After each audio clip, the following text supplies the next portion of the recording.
Hey, what's going on there, YouTube? Psychotic Gaming here. Episode number 4, part 2 of CoD Killin. And this is more into depth on Modern Warfare 3. You're enjoying some gameplay TDM on the map Underground. I start out sniping, but I forgot I already got my sniper gameplay for the live commentary part, so I decided to switch to my silenced ACR. Running, I can't remember, I think Hardline, Scavenger, and I think, what's that one called? Marksman.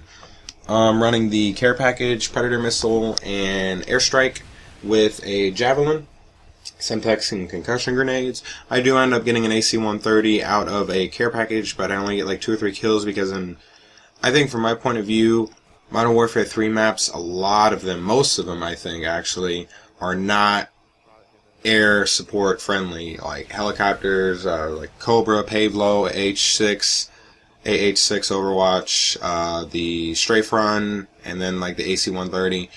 It was kind of hard to get some kills with that. There was a lot of indoor areas where couldn't get any kills, like Arcaden was a big one where there was a lot of indoor areas. Underground's got a lot of indoor areas. Granted, there are some windows in the ceiling, but not a whole lot. Okay, so now we're going to go more into depth on what made and break Modern Warfare 3. Probably one of the things that I thought was the coolest about Modern Warfare 3 is when they brought in the whole new game type playlist, which at first was the 1v1, 2v2, 3v3. That was pretty cool. I never really got into it that much. It was more kind of a competitive thing. I do usually run by myself. I'm a lone wolf, but I don't really like only searching for 1, 2 or 3 enemies. It's a little bit hard. Yeah, the maps were smaller, but I kind of liked going up against 5 to 6 or more people, even on ground war. And then they started actually listening to the community, especially the ones that like to make their own game types, and started coming up with a community playlist.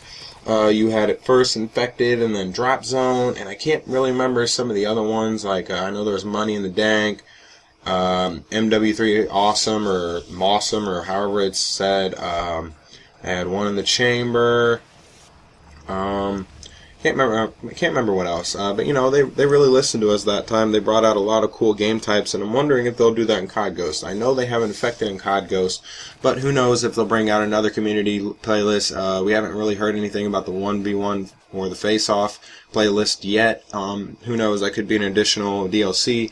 The DLC was a little bit quirky on Modern Warfare 3, the way they did the releases. You know, Elite got it first, but then they started like breaking it down and giving you like 1 or 2 items at a time. Then they brought back Terminal, which I'm not a huge fan of. A lot of people seem to camp on that map, especially even more in Modern Warfare 3 than Modern Warfare 2. And it's so easy to spawn trap in that map. Like, all you have to do is hold down. There's 3 different paths. There's the bookstore, there's the the departure tunnel thing to the plane, and then there's over there by the restaurant, and all you gotta do is hold them 3 spots down and you're golden. You can hold that whole side of the map, and you know, you can't really go anywhere. They ended up with the customization, like with Black Ops 1 did, where you get to customize reticles and the clan tag, but they don't do the player card, which I still really don't know why they don't do that. I think it's kind of cool. It really adds to it, really adds some creativity to it. But they didn't have a play card. I don't think they ever will. They kind of leave that to Treyarch, kind of leave that to their problem, because there is some problems with it with offensive player cards and stuff like that. But they brought in a lot of camos, just like Black Ops 1 did, and they brought in the clan tag. I'm pretty sure. I think they did. Maybe not. I think I'm actually mistaken. I don't think you can get your clan tag on there. But if you can, you can. If you can't, you can't. Whatever. But, and then also the reticles, and they brought in, you know, reticles for the red dot. There wasn't as many, I don't think, as Black Ops 1. But the cool thing was is you could also get them on the ACOG site.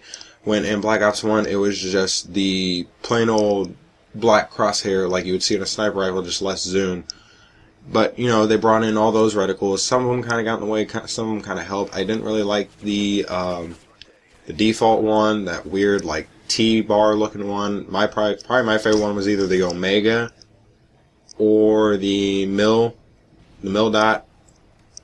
Let's see what else. They had a bunch of good weapons. I like having 6 different sniper rifles to choose from. They had 2 bolt-action sniper rifles, 2 semi-automatic one-shot, one-kill 50 cal sniper rifles, and then 2 semi-automatic weaker sniper rifles, but they also had less kick.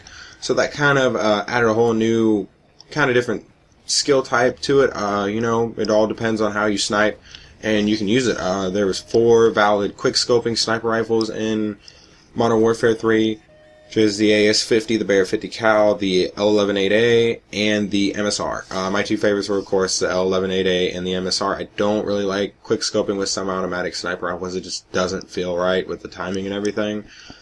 Moving on to some of the stuff I didn't like. Like I mentioned earlier, and I think my Black Ops, the Episode 3 Part 2 about DLC maps, Modern Warfare 3 had pretty damn good original maps that came with the game, but I feel that all their DLC maps, they kind of dropped the ball and they weren't that great. I don't really even remember any of them that I would call my favorite or that I even really liked.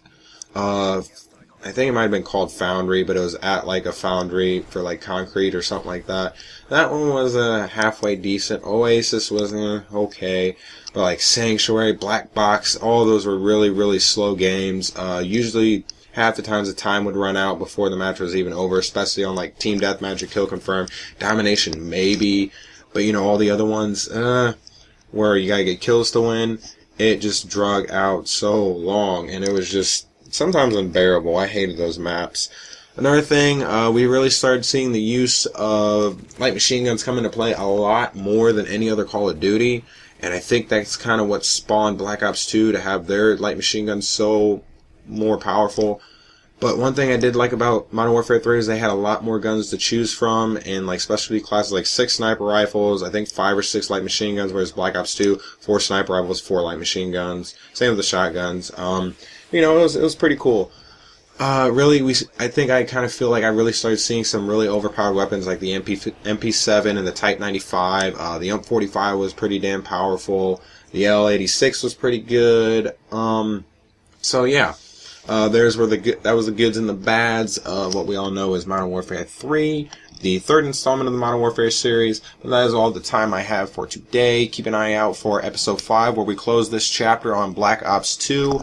And as always, from Psychotic Gaming, have a crazy ass rest of the week.